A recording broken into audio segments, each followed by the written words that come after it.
Welcome everyone to our pre-Sukkos class that we are going to be doing. But before we share with you, we always like to start off with giving because how we give, that's how Hashem will give to us. Let's give generously so Hashem can and will give us generously. I'm going to put some coins in the tzedakah box. Please join me from home. We're going to say some names for Refuah Shalema, for Chana Yenta Rivka Bas Shendel, Chana Bela Bas Devora, Yosef ben Devora Leah, Yosef Yitzchak ben Bela, Razel Basadas, Rafal Chaimer ben Simachasha, Yosef Shlomo ben Risha, Devora Leah Bas Yafaliba, Pesach ben David, and Esther Bela Bas Yehudis Chana. And for everyone that needs, should have a complete refuah shalema. We're including everyone in this. We also do these classes weekly in memory of my dear grandmother, Rivka Dina Bas Yosef Yehuda. I hope you're proud. And Chaim Dober ben Betzalel, to save a life is saving many, and he saved many in the Soviet Union. And for my other grandmother, Bela Bas Betzalel. We're dedicating these classes in merit for the complete release of all the hostages immediately, the 101 hostages that need to come home, and for the safety of our incredible IDF, the Chayalim and Chayalo. Hashem should protect them, and for the safety of all Israel, and for the whole Jewish world and the world. So we're going to say Psalm 20, Kapitel Chaf. Lam Natseach Mizmar LeDavid Yancha Adonai B'Yem Sarah. Yisagefcha Shem Elehei Yishlach Ezracha Mikadesh. Umitzian Yisadecha Yiskar Kol Min Chaysecha Ve'elaska Yidash Nasela. Yitein Lacha Chalvavevcha V'chol Tzascha Yimalei. Neranana B'Shuasecha V'Shem Eloheinu Nidgal Yimalei Adonai Kol Mishal Esecha. Ata Yedaiti Ki Ashia Adonai Mishecha Yanehu Mishmei Kachai B'Gvorai Seisha Yiminai. Ela Varecha V'Ela Vasosema Anachnu B'Shem Adonai Eloheinu Naskir. Hema Karu V'Nafalu V'Anachnu Kamnu V'Nisaydad. Adonai Hashia Hamelach Yaninu V'Yam Karenu. But Tzemach Tzedek said, if we only knew the power of Tehillim, we would say it day and night. So right now we are going to share with you the topic of today's evening. And I'm so excited to have with us our incredible guest speaker, Chayala Gourarie. So honored that she's tuning in. So our topic today is we rejoice in Hashem and Hashem rejoices in us.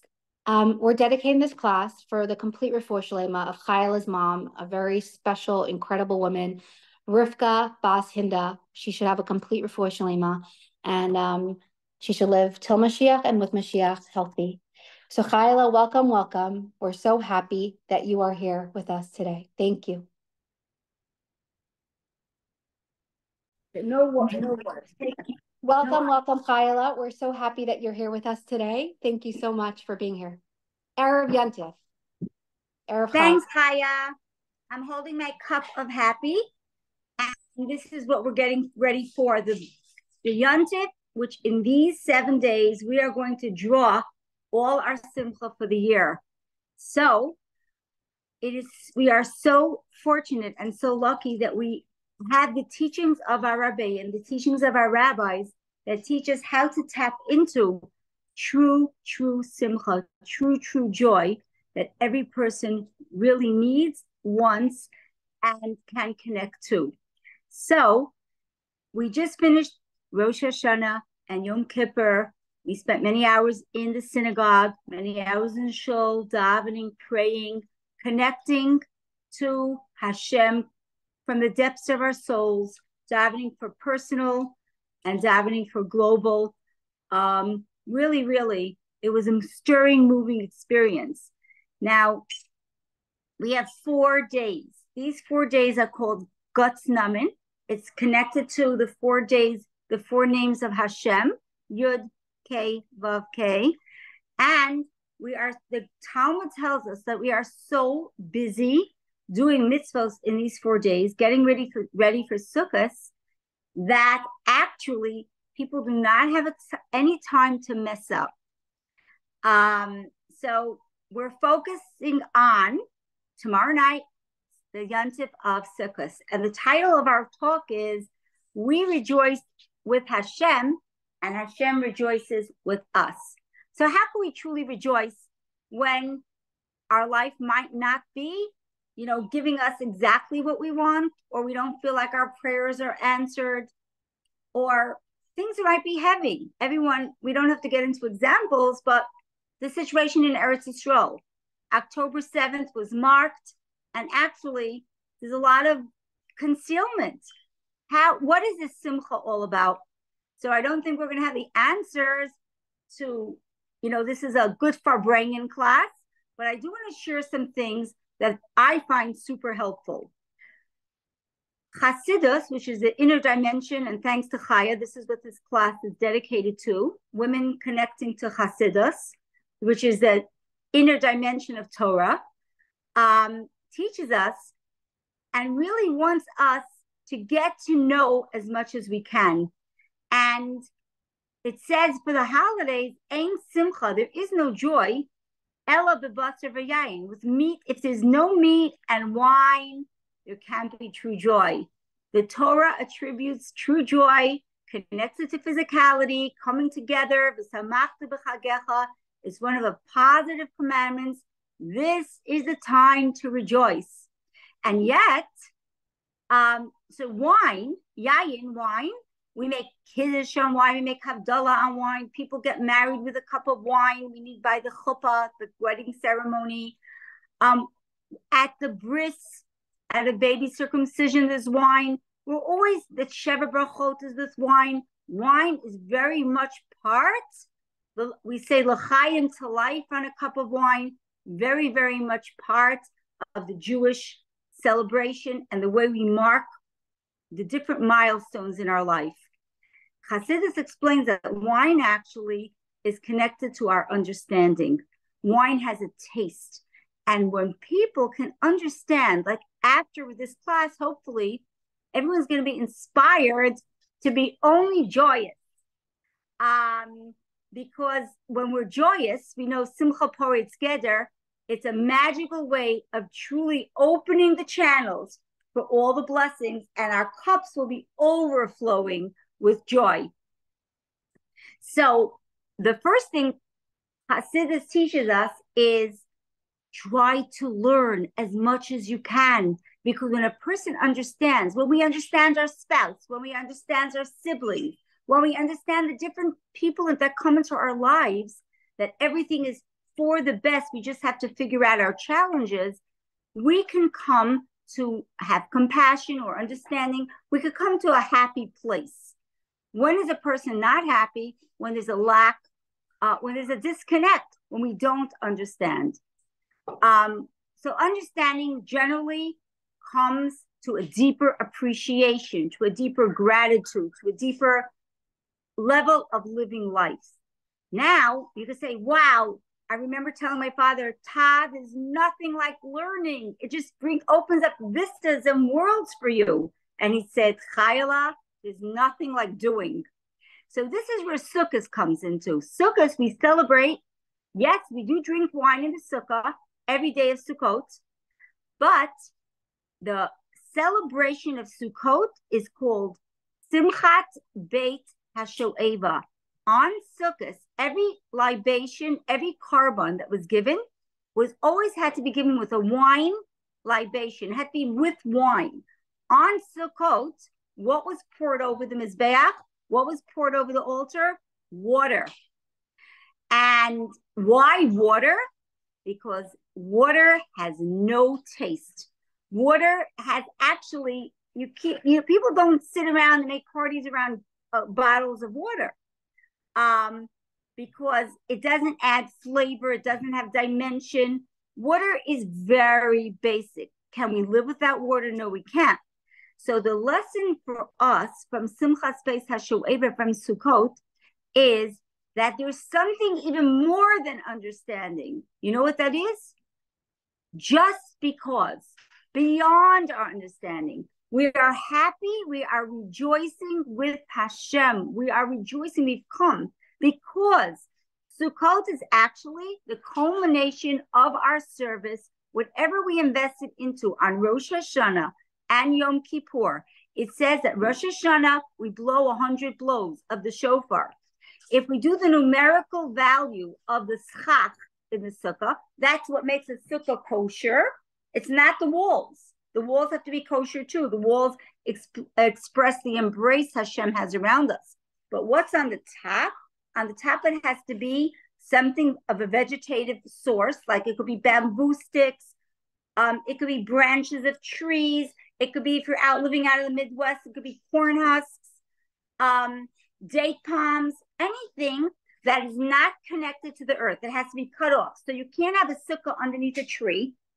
And the schach, if we do the numerical value, samach is 60, the chaf and the line of chaf is each 20. 20 and 20 equals 100. When the Kohen Gadol, the high priest, did his service, so we take the service of Rosh Hashanah, the 222 of 100, and the service of the Yom Kippur, which is the high priest going into the Holy of Holies, the holiest person on the holiest day, in the holiest place, in the Holy of Holies. And what did he bring there? He brought there that's called the incense sacrifice. And the smoke that went up, the Ashon of the Ketores, actually that is symbolic in the schach. So when we are sitting in our sukkah, we are saying to Hashem, and hopefully we're internalizing and feeling it within ourselves, that we are now together with Hashem, together with all the beautiful people that are in the sukkah, and we are now serving Hashem not with the understanding, but beyond understanding. And when a person could just let go, when they could let go of all their human calculations and just rejoice that we are above and beyond, rejoicing because Hashem told us to rejoice. The Lubavitcher Rebbe tells us that for these 7 days, it is so important not to let anything get in the way. That we'll be challenged, all of us. There'll be the annoying situation. I don't think I'm going to give examples because I could give many. But everyone think of their example of what might be their trigger. That's the latest word, trigger. Or, someone might gaslight something. But we're going to say, no, no, no, because this is the week that I'm going to draw simcha from. All of us, I think it's a universal thing that you can't buy joy. A lot of people have everything they have money and they have family and they have health, but they're unhappy. They're unhappy because there's a void in their life. And then you find there are people that really, you could wonder, how is it? What is it that they have a sparkle, a radiance, a glow? What is it they're happy with? Because they've come, they don't get in the way. I said we shouldn't get into the way of ourselves. Hashem gave each and every one of us the capacity to be joyous, because it's actually a mitzvah. Ivdu es Hashem b'simcha. Another thing the Rebbe explains very beautifully, do you know why we can be so joyous on Sukkot? We just finished Rosh Hashanah and Yom Kippur. Our slates are clean. We're like new beings. So look at yourself that way. We have a new page in our life. Anything that you want, anything that you wish for, it's a possibility. And how are we going to draw down those blessings? It's through our joy. I have a sister, she says, Simcha, what is joy? Emunah in action, having faith. When we realize that whatever is happening, and this year is Tav Shin Pei Hey, and people always like to have an interesting acronym for these letters. So Tav is to Hey, it should be Shnas, a year of, and Pei Hey could be, if we do it backwards, Hashgacha Pratis, which means divine providence. Wherever we are, whatever situation we're in, my sister and I ended up being both for Rosh Hashanah and Yom Kippur in the hospital, with our loved one. So that what we were actually, we were not upset about it, because this is where Hashem put us.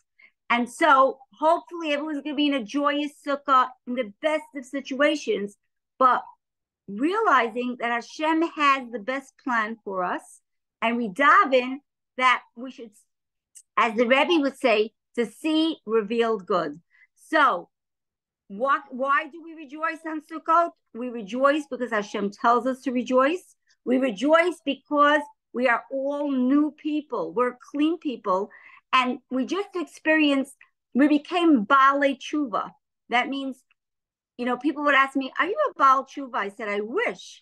A Baal Tshuva means that you've had it down, you've done wrong things, but now, because we realize our source is Hashem, why would we want to go against?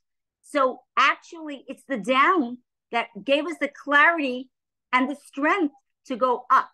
So it's a down for an up. And when a person has had a challenge and then has been answered, if you've ever been, challenged with whatever, it could be with our health, it could be with having a lack of funds, and then someone delivers funds to you, or Hashem gives you this find of how to get a good livelihood, there's a very big appreciation. Joy comes with appreciation. And so Sukkot is that time that now we're new people, and it was a down for the up. We have a new leaf, and now it's not about understanding. We are beyond. We are celebrating Simchat Beit HaShoeva. And in many communities, in the Beit HaMikdash, they had all night long. It says that they did not go to sleep. The Kohanim, the priests, and the children of priests, they would actually rest on each other's shoulders, and they danced all night long. And what is the culmination? So I want to just say that this simcha, we can feel joyous by appreciating, by understanding that each one of us has tremendous gifts, even though we might be lacking, but let's connect to what is good. And this is a time that we draw our joy from.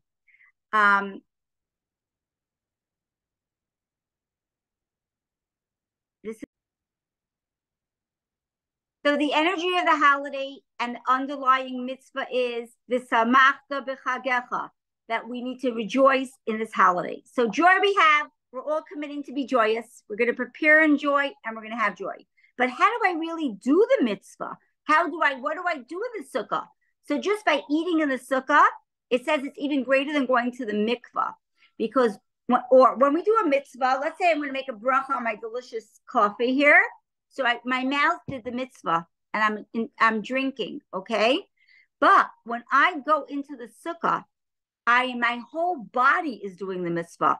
Every part of my body, even with my muddy shoes, even my clothing, everything is in the sukkah. And so that's why people really like to spend a lot of time in the sukkah. So one mitzvah of the mitzvah is connecting. We draw the strength down by connecting. We make a blessing if we're eating in the sukkah. We get to do that mitzvah. We have a kosher sukkah by having at least 2.5 walls. And it says the hand this would be one wall, from the shoulder to the elbow. From the elbow to the wrist would be another. And then this little, our hand would be the half. It's like Hashem giving us that embrace. When you give someone an embrace, you need at least one hand. We need that kosher schach. Then the special mitzvah of the day is v'lokachtem pri eitz hadar. We take the 4 species, and we'll see. Hopefully, each of you that are listening has their own, and there's a great emphasis that you should make sure if there's any Jewish person doesn't matter if they're affiliated or not, that you can make sure that they did the blessing, and the boys and the girls and the men and the women will go around. They're going to go to parks and in the street to look for, is there a Jew that I can pass and share this wonderful, delightful mitzvah with? Taking the lulav, the etrog, the hadassim, and the aravot. We need to take all 4 kinds that the Torah tells us. Each one is symbolic for another thing. One has a taste. It's the lulav is a date palm that has the concept of taste. Dates are delicious. The etrog has actually both taste and smell. Then we have the hadassim that are just fragrant but no taste. And then we have the arava, which is the willow that has none. And some people, you might look at them, they're like the arava. They don't have any good deeds that are apparent or outstanding, and they don't have much of learning either. Then you have some people that they're outstanding, like the lulav in the Torah learning, and the action might not be as strong. We have the hadassim, the fragrance, they're outstanding in the doing, and we have the etrog that are outstanding in both. And we say, look, for us to be a complete people, we need everyone. We need everyone. If one is missing, we can't do the mitzvah. We take all the 4 kinds and we bind it together. A way to have true joy, we rejoice in Hashem and Hashem rejoices in us, is to have total unity, achdus. And if there's anyone in your life that you might want to say sorry to or call up and tell them how you appreciate them and how they touch you, Erev Sukkot would be the great time. We all want people making us happy. Are we there making others happy? So bringing that happiness, sharing it, and by feeling there should be no disconnect. No one we're upset with. We don't want people being upset with us. And it's possible. It really, really is possible. And not only is it possible, it brings simcha, it brings joy. The other mitzvah of Sukkot, so we said about eating in the sukkah, taking the 4 kinds. We don't take the 4 kinds on Shabbat. We do eat in the sukkah every single day. And we actually, as Hasidim, who are called, before Hasidim were called Hasidim, they were called a Freilacher, because that is actually a very much the foundation of how the Baal Shem Tov built and taught and actually gave over the teachings of Hasidus was through a lot of simcha. And we make sure that if we know anyone that is needy of physicality, to have provisions for the holiday. We shouldn't be just taking care of ourselves. We bring joy by, as Chaya starts off every class, with giving. We have to make sure that we should always be on that giving end. And even if we don't have an abundance, we can always give a little if we don't have a lot, but it's so much, we have a lot of strength to give each other. There's actually something very, very important to note on the topic of simcha, that actually it says, because we did not, why there was, right before Rosh Hashanah, we read in the Torah portion about 98 curses that will befall the Jewish people. And it's asked, why? And actually they're quite scary. It's like what's happening in Israel now. We're not saying God forbid it's curses, but we the magnitude of terrible stories. And we are told that it's because we did not serve Hashem. It's not enough to be serving, to be doing, but Hashem wants our relationship. Hashem wants our heart. Hashem wants our joy. Remember, we said emunah, faith, is a simcha in action. And how can we get rid? How do we transform these 98 curses? Rabbi Gedalia Short said something really, really beautiful. And when we think about this, we're going to just want to be as happy and make others happy as possible every minute of this holiday. So he tells us the 3 pilgrimage festivals, which is Passover, Shavuot, and Sukkot, the 3 festivals, each correspond to our forefathers. Abraham was Passover. Shavuot is Yitzchak, and Sukkot is Yaakov, Jacob. And Sukkot, and each one had a different sacrifice. Sukkot is the lamb, and it says that they would bring up, we calculate the total number, it would be 98 sheep and lamb on the Sukkot festival. And what he brings up very beautifully is that Jacob had a very, very challenging life with Esau, and then Joseph was thrown in jail, and then he loses his beloved wife, Rachel. The stories go on, and people can think about their own lives and think that we get strength from what our, okay. So for Jacob, he actually, it's taught that when we do what we need to do on Sukkot with all the joy, with the 98 sacrifices, we actually are able to transform any negativity to positivity, any negativity. So we see how powerful joy could be. Joy not only breaks all bounds, simcha poritz geder, but actually joy transforms. And think about it. It empowers a person. It picks them up. It lifts you out of your situation. Hashem treats us the way we act. And now it's the law of attraction. The whole world has bought into this, which is a Torah truth, the truth of when the more you put in, the more you get back of, the more you're connected to. So we put into simcha, we will get a lot of simcha back, a lot of joy and reasons to be joyous. The culmination of Sukkot, so we have the service of Rosh Hashanah, Yom Kippur, the holiest day. Then we sit in the sukkah and we have Simchas Beis HaShoeva. And what is the next holiday that we say Shehachiyanu? That comes immediately after, and everyone's exhausted physically, but people are in an emotional high. How do we wrap up this whole holiday season? We wrap it up with celebrating with the Torah. We wrap it up with celebrating with Simchat Torah. There are many explanations, and we don't do it with learning. We don't do it with understanding. How do we celebrate Simchat Torah? We become the feet of the Torah through dancing, through rejoicing, not with an open Torah, but with a closed Torah. So ladies, we are getting ready now. This Simchat Torah will mark the anniversary of the most dreadful day that in our lives. For whoever's listening to this, I don't think any Holocaust survivors are going to be listening to this, but the most dreadful day globally in Jewish history will be 1 year this Simchat Torah. What's our approach? Our approach is, it was the darkest day. We don't have answers. It says for someone of faith, there are no questions.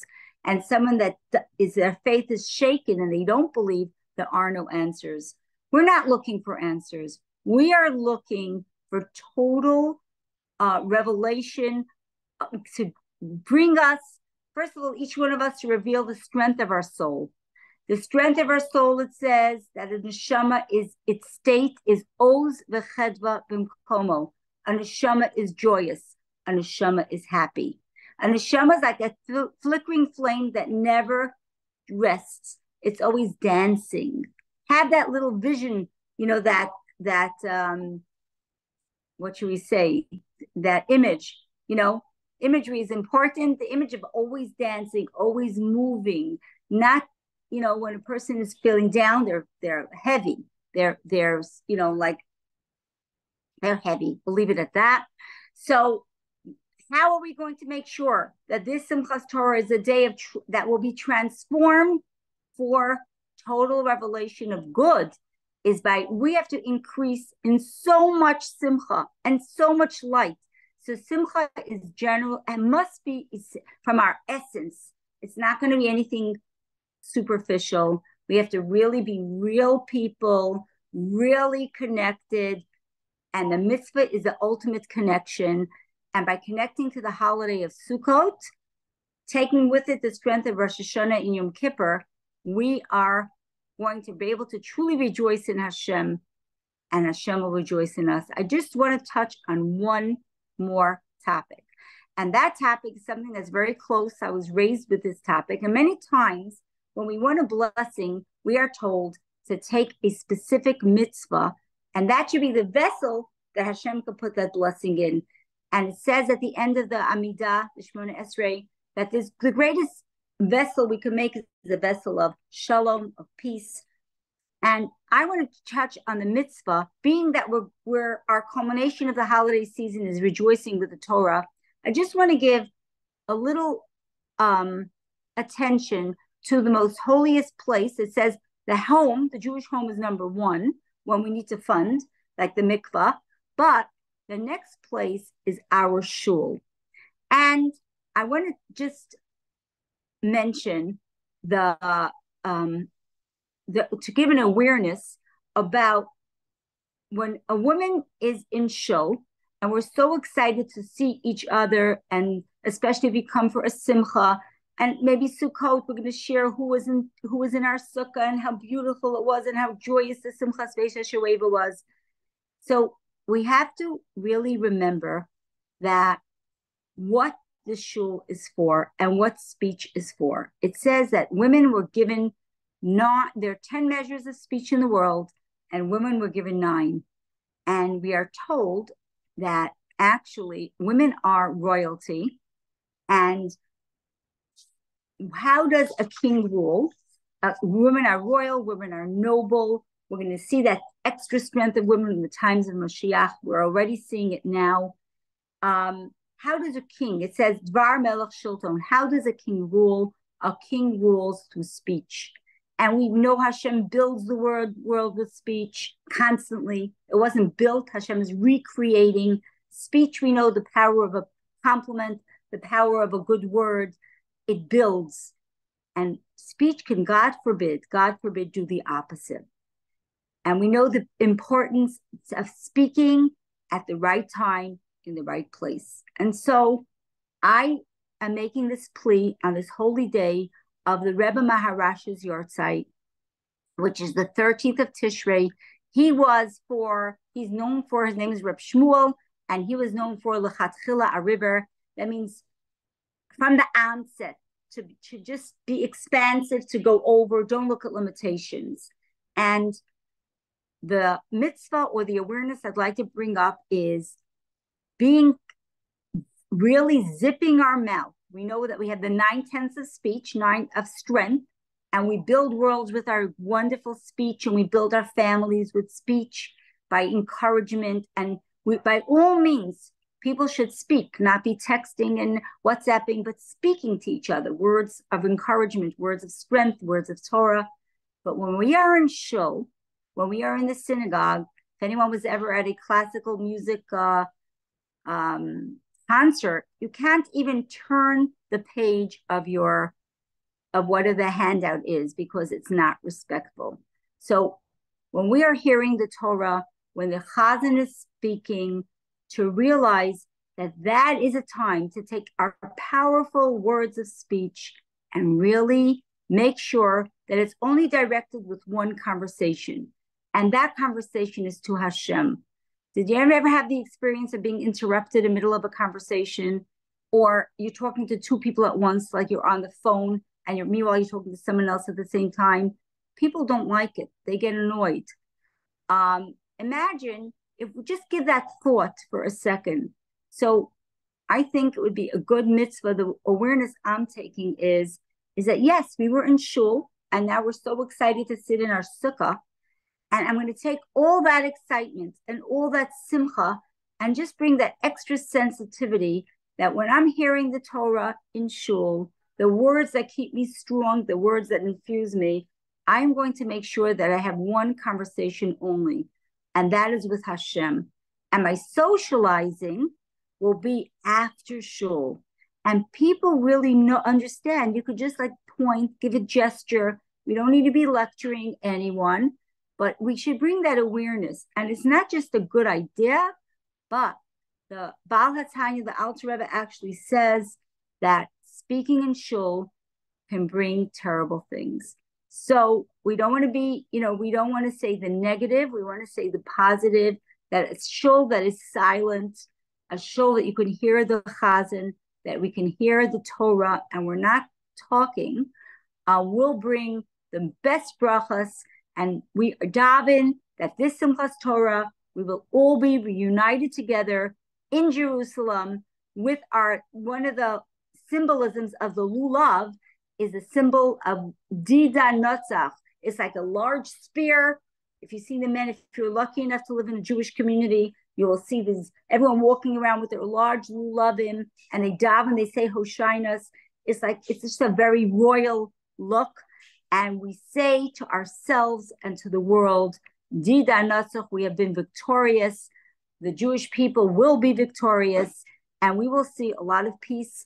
And with the coming of Mashiach, and I wish everyone a very, very happy Zman Simchasenu. And you should be so joyous that it will be actually catchy. So good Yantif, Chaya, thank you. And Chaya and I share our name. We are both just plain Chaya. Chaya means life, and life is the greatest gift. And when we are happy, we show Hashem that we appreciate the gift of life and the gift of being having this wonderful Torah and a wonderful tradition and having each other. So a very, very happy Sukkot. Thank you. And looking forward to be together, to dance together in Geula. Wow. Thank you, Chayala. That was over the top, amazing class. So many things I didn't know. I didn't know that.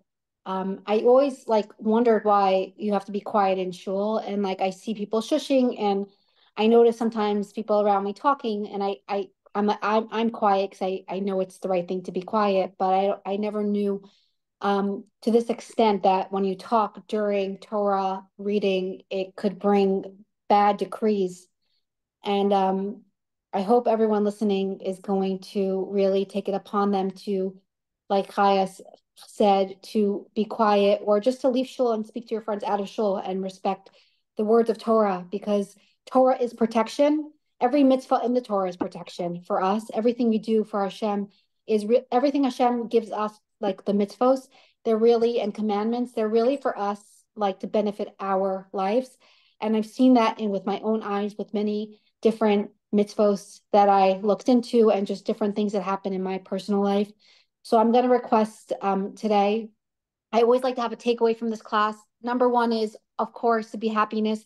There's a direct quote from the Rebbe that I got in a letter, like an actual letter from an Igros. And I'm going to tell you the letter, the line. I have the whole letter was magnificent, but the line is happiness breaks through boundaries, enabling what is lacking at present to be granted. So we should always, even if it's hard, it's very hard right now to be happy. There's a lot of hard things going on in the world. We need our hostages home. We all feel like we're one people, and we should hear miracles this even before Simchas Torah. And Amen. And my request is that we should stop all the gezeros, all the evil decrees. We have the power. Each of us have the power. Like I told you in the last class, when the man came into shul and he started to scream cock-a-doodle-doo, and they started to berate him. The rabbi of the shul, I believe it was the Alter Rebbe, said, if you only knew the power of his speech, that's all he knew. He didn't know how to read the text. And that he spoke from his heart. He stopped a very bad decree in heaven to happen to the Jewish people. So how much more so by us being quiet and respectful, and like now we know what it means, so we should really, really embrace it and tap into it, because imagine like by talking what it can do, how much more so what not talking can do by like actually like looking at the words and internalizing it. It could bring so much peace and love and joy and blessings to the world, and it will. So let's make that happen. And thank you, Chayala, for doing this. This class was a little bit hard to make happen. There was a lot of bumps in the road, but thank God Hashem wanted this class to happen, and I really don't want that 1 week goes away that we don't learn Torah. So thank you, Chayala, for doing this and researching and really like putting like you're all into it. I'm really grateful. I want to quickly just say a couple of thank yous. I think Akar Sataiv is very, very important. So I want to say thank you to Hashem and the Rebbe for giving me this opportunity. I want to thank all the ambassadors. I want to thank all the ambassadors of the class for who literally like help share the classes. It went worldwide. It's incredible. If you want to become an ambassador today, please let me know and I will share my merits with you. I want to thank everyone that tunes in weekly. I want to thank Shandy Jacobson, my mashpia for the class, my mentor. I recommend everyone to have a mentor. I'm very blessed. I have a lot of mentors in my life, and Chayala, our guest speaker, is one of my very special mentors as well. She's incredible. So thank you to Chayala, and thank you to Shandy, and thank you to my dear husband that really helps with the tech and really like makes it happen to put on the YouTube channel. So thank you so much to my dear husband, Izzy. And really thank you to all of you. And by next week, we should dance with the Torah, with Mashiach before next week. And it should happen immediately. And thank you so much for tuning in. And please, please subscribe to our YouTube channel. That's CHAYAMINK. Subscribe and spread it, because sharing is caring. And have a beautiful Chag and Sukkot, and it should be joyous and just enjoy. So thank you for tuning in, and Also, we love feedback, so please send us feedback. Each week, the feedback that comes in, I send it directly to the speakers, and it really makes a difference. So thank you, everybody.